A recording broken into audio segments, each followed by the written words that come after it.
Visakha techie రాధాగాయత్రి కేసులో శ్రీచరణ్ను తల్లిదండ్రులే అప్పగించాలని ఆమె తండ్రి సుధాకర్ డిమాండ్ చేశారు. శ్రీచరణ్ ఎక్కడ ఉన్నాడో చెప్పాలని, అతనికి వీడియో కాల్ చేయాలంటూ గాయత్రి తల్లిదండ్రులు శ్రీచరణ్ అమ్మానాన్నలు నిలదీశారు. తమ కడుపు కోతకు సమాధానం చెప్పాలన్నారు. మరోవైపు ఈ కేసులో గాయత్రి తండ్రి సుధాకర్ సంచలన ఆరోపణలు చేశారు. చంపాలని పక్కా ప్రణాళికతోనే గాయత్రిని శ్రీచరణ్ మసూరి తీసుకువెళ్లాడని సుధాకర్ ఆరోపించారు. శ్రీచరణ్ అందరినీ తప్పుదారి పట్టించాడన్నారు.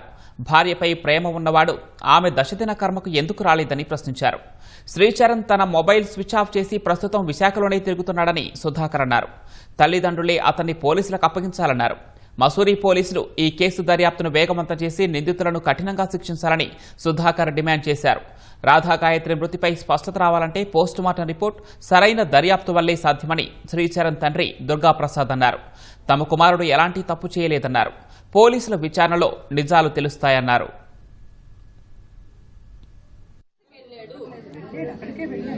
ఎక్కడికి వెళ్ళాడు? నాకు చాలా బీపీ వస్తున్నది చూస్తుంటే. బీపీ ఎక్కడికి వెళ్ళాడు? అక్కడ ఈనాళ్ళు ఆయన చూసారా? ఆయన మొహం చూసారా వాళ్ళు ఎలా ఉందో? అక్కడ ఏడ్చి మీరు అలా ఉన్నారా లేదా అన్నది పక్కన పెడితే మాకు ఎంత కడుపు కోత తెచ్చాడు. ఈ రోజు మీ కడుపు కోత తెస్తున్నాడా ఏంటని మీరు అబ్జర్వ్ చేయండి.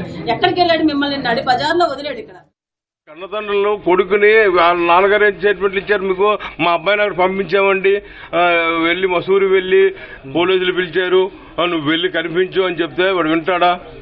బాధ్యత గల తల్లిదండ్రులు అయితే తీసుకెళ్ళి అప్పు చెప్పాలి. అక్కడ వాడు తప్పు చేశాడు నీ కొడుకు అని మేము అంటున్నాం, పదే అంటున్నాం.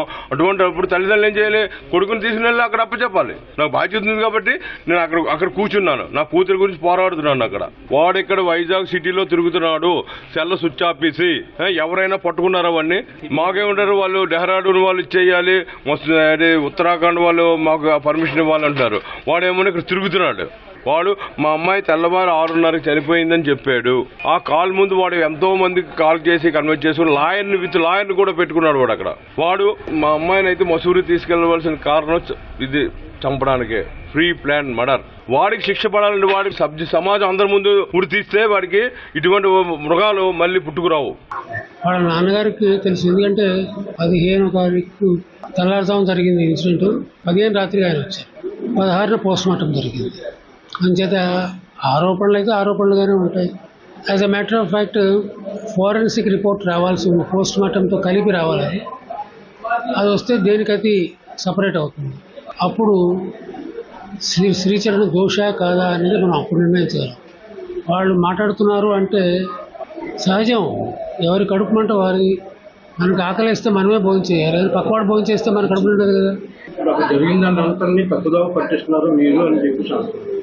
నేనేం చెప్తున్నాను, ఇన్వెస్టిగేషన్ ఆఫీసర్స్ వాళ్ళ పని చేస్తారు. ఈ సంఘటనకు సంబంధించి ఆరోపణలన్నీ నిజాలు కావు. నిజమేమిటో ఎవరికీ తెలియదు, పైన భగవంతుడికి తెలుసు.